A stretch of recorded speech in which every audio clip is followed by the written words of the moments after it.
ماشاءاللہ بہت اچھی باتیں چل رہی ہیں شیخ، اور اگر اتنی اچھی باتیں جانوروں سے متعلق چل رہی ہیں اور کچھ پہلو ہیں اس کے؟ بہت ہیں فاروق صاحب، بہت ہیں۔ میں چاہوں گا دیکھیے ہمارا موضوع گرچہ جو ہے آتنکواد کا ویرودھ ہے، یہ ہمارا ویرودھ ہے، یہ جو ہم بات کر رہے ہیں یہ ویرودھ ہے۔ ہم ویرودھ جتلا رہے ہیں کہ اسلام پر جو ہے دہشت گردی کا الزام مت لگاؤ، ہم ویرودھ جتلا رہے ہیں کہ جو ہے جب ایک معمولی جانور کے لیے اسلام اتنے سخت احکام رکھتا ہے، دنیا والوں انسانوں کی جان کے ساتھ کھلواڑ کرنے سے پہلے ذرا سوچو، یہ ویرودھ ہے ہمارا۔ ہم بتانا چاہ رہے ہیں کہ جس رب نے تم سب کو پیدا کیا، تم کسی بھی مذہب کے ہو، تم مسلمان ہو، تم ہندو ہو، تم کرسچن ہو، تم عیسائی ہو، تم بودھ ہو، تم یہودی ہو، تم دنیا کے کسی بھی مذہب کے ماننے والے، بدھ ہو، تم بدھ مت کے ماننے والے، کوئی بھی ہو، کسی بھی، یہ بات سنو کہ جس رب نے تم سب کو پیدا کیا ہے اس کا یہ فیصلہ ہے، ایک چونٹی کو اگر بلا وجہ تم تکلیف پہنچاؤ گے تمہیں حساب دینا پڑے گا، انسانوں کی جانوں کے ساتھ ایسا کھلواڑ کرو گے تب پھر تمہیں جواب دینا پڑے گا۔ ہم اس کے ویرودی ہیں، ہم اس کا ویرودھ کرتے ہیں، یہ ہم بتانا چاہتے ہیں دنیا کو۔ شیخ بہت اچھی باتیں آپ کر رہے ہیں، اور خاص طور پہ جانوروں کا جو معاملہ ہے نا، یہ انسان کی فطرت کی آواز ہے، تو میں یہی چاہوں گا کہ آپ ہمارے ناظرین کو بتائیے کہ اس کے اور کیا کیا پہلو ہو سکتے ہیں۔ بہت پہلو اور ہیں، اور کئی پہلو ہیں۔ مثال کے طور پر میں آپ کے سامنے ایک اور باب نقل کرتا ہوں، ایک اور مسئلہ نقل کرتا ہوں۔ سنن ابی داؤد میں حضرت عبداللہ ابن مسعود رضی اللہ تعالیٰ عنہ کی ایک روایت ہے، ایک واقعہ سناتے ہیں۔ اللہ کے نبی صلی اللہ علیہ وسلم نے اپنے صحابہ کے ساتھ ایک سفر کے دوران یہ منظر دیکھا کہ ایک جگہ پڑاؤ ڈالے ہیں، تو وہاں قریب میں ہی جہاں پڑاؤ ڈالیں اس کے قریب ہی ایک بڑی خوبصورت سی چڑیا اپنے گھونسلے کے اندر اپنے انڈوں کے ساتھ موجود تھی، اور پھر وہ دانہ وغیرہ کھانے پینے کے لیے کہیں اڑ کر گئی، تو بعض صحابہ میں سے کوئی گئے اور اس کے انڈے اٹھا کر لے آئے۔ اب وہ چڑیا واپس لوٹ کر آئی، سنن ابی داؤد کا واقعہ اور صحیح سند کے ساتھ آیا واقعہ، وہ چڑیا لوٹ کر آئی واپس، اپنے انڈے غائب دیکھے، اور قریب میں دیکھا یہ قافلہ ہے، تو وہ چڑیا آئی اور آ کر مسلمانوں کا جو قافلہ ہے قافلے کے اوپر منڈلانے لگی، چکر کاٹنے لگی اور آوازیں کرنے لگی۔ اس کو اندازہ ہو گیا کہ شاید میرے انڈے اسی قافلے میں ہوں گے۔ ہاں ظاہر بات ہے، وہ تو جانور کا جو ہے اللہ تعالیٰ اتنی سے اتنا سینس تو سب کے اندر رکھا ہے، تو قریب یہی ہے، تو منڈلانے لگی۔ تو اللہ کے نبی صلی اللہ علیہ وسلم نے چڑیا کو دیکھ کر پوچھا کہ من فجع هذه بولدیها، کہ کس نے جو ہے اس پرندے کو تکلیف دی، اس پرندے کو کس نے تکلیف دی ہے؟ صحابہ جو موجود تھے انہوں نے کہا اللہ کے نبی ہم میں سے بعض جو ہے اس کے انڈوں کو اٹھا کے لے آئے ہیں۔ تو اللہ کے نبی صلی اللہ علیہ وسلم نے کہا کہ اس کے انڈوں کو واپس لے جا کے رکھ کر آ جاؤ، جہاں سے اٹھا کر لائے ہو وہیں رکھ کر آ جاؤ، اور ایسے جانور کو تکلیف مت دو۔ اسلامی شریعت کا یہ ضابطہ ہے، اگر آپ اپنا جانور پالتے ہیں ٹھیک ہے، یا پرندہ، الگ الگ قسم کے پرندے ہوتے ہیں، پرندہ جو ہے انڈے دیتا ہے، دے کے نکل جاتا ہے، آپ اٹھا کے لے آتے ہیں وہ بھی ٹھیک ہے، یا جو ہے آپ لے کر چلے جاتے ہیں لیکن پرندہ آپ کے پاس آیا نہیں ہے، جیسے یہ پرندہ ہے تو بات الگ ہے، لیکن ایک مرتبہ جب پرندہ اپنی تکلیف لے کر پہنچا ہے تو اللہ کے نبی نے کہا اس کے واپس لوٹا دو ان کے ساتھ۔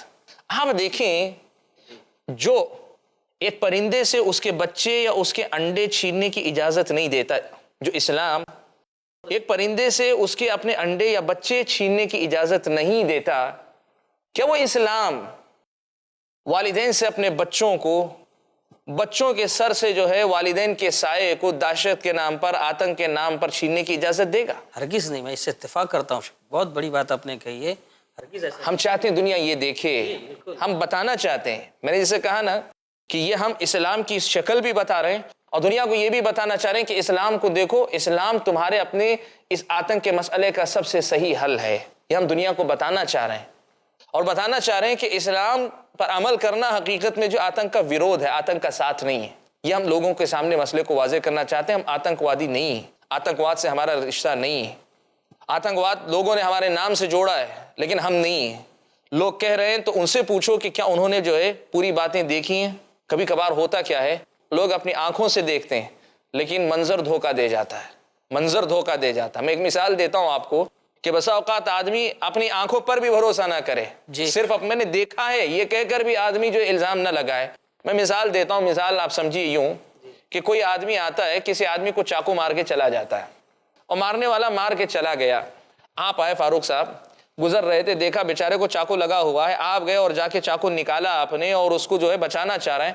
اس وقت میں آ کر آپ کو دیکھ لیتا ہوں اور میں کہتا ہوں کہ فاروق صاحب نے چاقو مارا ہے، صحیح بات. اور میں پورے یقین کے ساتھ کہہ رہا ہوں کہ میں نے دیکھا, میں اپنی آنکھوں سے دیکھا ہوں کہ اس آدمی کے چاقو مارے ہوئے تھے, ہاتھ میں چاقو پکڑے ہوئے تھے, خون بہ رہا ہے, ہاتھ میں چاقو, سب کچھ ہے. لیکن سوال یہ ہے کہ جو میں دیکھ رہا ہوں وہ مکمل تصویر ہے؟ میں نے چاقو مارتے ہوئے دیکھا یا چاقو نکالتے ہوئے دیکھا ہے؟ ذرا سا باریکی سے کام لیں, اس لیے کہ یہ مسئلہ کوئی ایسا ویسا مسئلہ نہیں.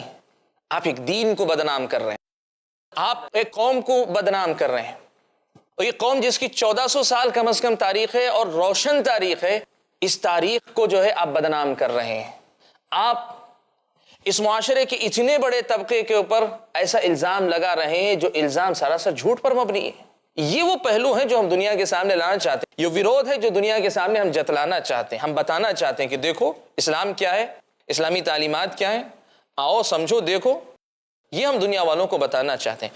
تو یہ ایک باب ہے کہ اسلامی شریعت نے ایک پرندے سے اس کے بچے یا اس کے انڈے چھیننے سے منع فرمایا. یہ ایک اور مثال ہے جو ہمارے اور آپ کے سامنے ملتی ہے احادیث کے اندر. ماشاءاللہ ناظرین, میں آپ سے کہنا چاہ رہا ہوں, بلکہ مجھے امید ہے کہ آپ کو بھی پروگرام میں بہت مزہ آ رہا ہوگا کہ شیخ ماشاءاللہ ایسی سی مثالیں لا رہے ہیں جو شاید ہم سوچ نہیں سکتے تھے, اور واضح ترین نبی صلی اللہ علیہ وسلم کی سیرت کے حوالے سے مثالیں آ رہی ہیں. میں سمجھتا ہوں کہ جس طرح میں اتفاق کر رہا ہوں اس پر آپ بھی اتفاق کر رہے ہیں, اور آپ بھی انشاءاللہ کوشش کریں گے کہ لوگوں کو واضح کریں, بتائیں کہ اسلام کا دہشت گردی سے کوئی تعلق نہیں ہے. شیخ میں اور چاہتا ہوں کہ تھوڑی اور وضاحت کریں, اور کوئی پہلو ہیں تاکہ کچھ مثالیں ایسی آ جائیں ہمارے ناظرین کے سامنے, ہمارے سامنے, کہ ہم بھی عوام میں لوگوں کے سامنے اس طرح کی باتیں کر کے بتائیں, ویرودھ کریں کہ نہیں اسلام وہ نہیں ہے جو آپ لوگ سمجھ رہے ہو. دیکھیے اس سلسلے میں زمانے جاہلیت میں, اور پھر سے وہی بات, زمانے جاہلیت اسلام کے آنے سے پہلے اور اسلام کے آنے کے بعد بھی لوگوں میں سے بعض لوگوں کا یہ طریقہ تھا. اس زمانے میں جنگوں کا ماحول تھا, لوگ تیر اندازی بہت زیادہ سیکھا کرتے تھے. تو تیر اندازی کی مشق کرنے کے لیے, نشانہ بازی کی مشق کرنے کے لیے ایک طریقہ یہ بھی اپناتے تھے کہ کسی جاندار چیز کو نشانہ بازی کی مشق کے لیے لگا دیتے, کہیں باندھ دیتے, اس پر پھر نشانہ بازی کیا کرتے تھے. زندہ جانور کو نشانہ بازی کی مشق کے لیے استعمال کرتے تھے. لگا دیتے دیوار پر, باندھ دیتے دیوار سے, اور وہ وہیں کھڑا ہوا اس کو مارتے رہتے. اب ایک تیر لگا, زخمی ہوا, پھر کوئی تیر نہیں لگا, پھر پتہ نہیں تھوڑی دیر بعد چوتھا تیر, پانچواں تیر. اس جس تکلیف سے گزرتا, اس لیے کہ اگر آپ کو مارنا ہے تو ایک بار میں مار دو. جیسے شکار میں ہوتا ہے کہ آپ ایک ہی مارتے ہیں لیکن ایسی کوشش کرتے ہیں کہ ایک ہی مار میں جانور شکار ہو جائے, یہ الگ مسئلہ ہے. یہاں جو بات ہو رہی ہے جانور کو لگا دیں اور اس پر جو نشانہ بازی کی آپ مشق کریں. صحیح بخاری اور مسلم کی روایت ہے, اللہ کے نبی صلی اللہ علیہ وسلم نے فرمایا لا تتخذوا شيئا فيه الروح غرضا, یعنی کسی بھی ایسی چیز کو جس کے اندر روح ہو, جان ہو, تم نشانہ بازی کی مشق کے لیے اپنا ٹارگٹ, اپنا ہدف نہ بناؤ. ماشاءاللہ بہت اچھی بات ہے. یہ جو تمہارا انداز ہے, تم کو اگر مشق کرنی ہے تو کسی بھی چیز پہ کر سکتے ہو, کوئی ایک نشان, کوئی پتھر, کوئی چیز, لیکن جانور کو رکھ کر مارتے ہو, پھر وہ زخمی ہوتا ہے, پھر اس کے بعد 2-4 بعد اور تیر چلاتے ہو, پھر چلاتے ہو, یہ جانور کے ساتھ جو ہے کھلواڑ ہے اور ایک طرح سے جو ہے مزہ لینا ہے اس کی تکلیف سے, اس سے منع فرمایا. اور دوسری حدیث میں یہ بھی اللہ کے نبی صلی اللہ علیہ وسلم نے فرمایا کہ اللہ تبارک و تعالیٰ کی لعنت ہوتی ہے اس آدمی پر جو کسی جاندار کو اپنی نشانہ بازی کی مشق کے لیے استعمال کرتا ہو. اللہ کی لعنت ہوتی ہے. میں نے اسے کہا ایک ہے شکار کرنا, شکار میں ہوتا یہ ہے کہ جانور کو شکار کر کے اس کا کھانا, اسے حلال کرنا مقصد ہے, اور آدمی بھی چاہتا یہ ہے کہ ایک ہی مار میں, ایک ہی وار میں, ایک ہی تیر میں مسئلہ تمام ہو جائے. یہ ٹھیک ہے, اچھی چیز ہے, لیکن ایک آدمی کا مقصد یہ ہے کہ صرف نشانہ بازی کی مشق کرنی ہے, اور جو جانور ہمارے کنٹرول میں ہے اس کو لا کر کہیں باندھ کر ہم اس پہ مشق کرتے ہیں. اسلامی شریعت کی نظر میں بہت بڑا جرم ہے. نبی اکرم صلی اللہ علیہ وسلم نے کہا کہ اللہ کی لعنت ہے اس پر. اور اللہ کی لعنت کا مطلب کیا ہے؟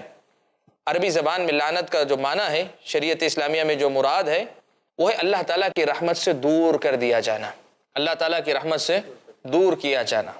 ایک آدمی اگر جانور کے ساتھ بے رحمی کا سلوک کرتا ہے اس لیے کہ تمہارا اس پر اختیار ہے اج, تو تم یاد کر لو کہ کوئی تم پر اختیار رکھتا ہے, پھر تم اللہ تعالیٰ کی اس رحمت کے مستحق نہیں رہ جاؤ گے.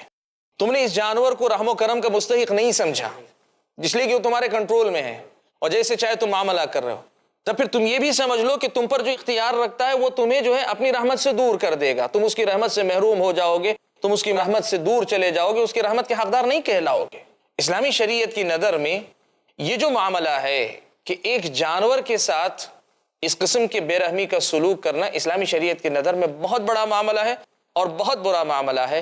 اور وہیں ہم یہ بات پھر دہرانا چاہیں گے کہ ایک آدمی جانور پہ رحم نہ کھائے، جانور پہ رحم نہ کھائے، وہ اللہ کی رحمت سے محروم ہو جاتا ہے. اسلام یہ بتاتا ہے تو کیا پھر انسانوں کے ساتھ بے رحمانہ سلوک، سفاکانہ قتل، بے سبب ان کا خون بہانا یا ان کے اندر جو ہے آتنک کا ماحول کرنا، لوگوں کے اوپر رحم ذرا نہیں کھانا، ترس نہیں کھانا، ایسے لوگوں پر اللہ تعالیٰ کا رحم ہوگا، اللہ تعالیٰ کا کرم ہوگا؟ اسلام بتلاتا ہے کہ اسلام کی نظر میں یہ آتنک، بے رحمی اگر ہے، تم یہ سمجھ لو کہ تم ان کے ساتھ بے رحمی کا سلوک کر رہے ہو. نہ صرف یہ کہ ان کے ساتھ بلکہ خود اپنے آپ کو اللہ تعالیٰ کے رحم و کرم سے تم محروم کر رہے ہو. یہ پیارے نبی صلی اللہ علیہ وسلم کی اس حدیث سے، اس مسئلے سے بڑی وضاحت کے ساتھ میرے اور آپ کے سامنے بات کھل کر آتی ہے. تو جانوروں سے متعلق اسلامی شریعت میں جو احکام ہیں بہت سارے ہیں، ابھی اور ہے، اور میں چاہوں گا یہ ساری باتیں آئیں، اس لیے کہ یہ وہ پہلو ہیں جو دنیا کی نظروں سے چھپے ہوئے ہیں. اس لیے کہ جب آتنکواد کی بات آتی ہے تو اسلام کو بدنام کرتے، پورے اسلام کو کہتے ہیں یہ آتنکواد ہے.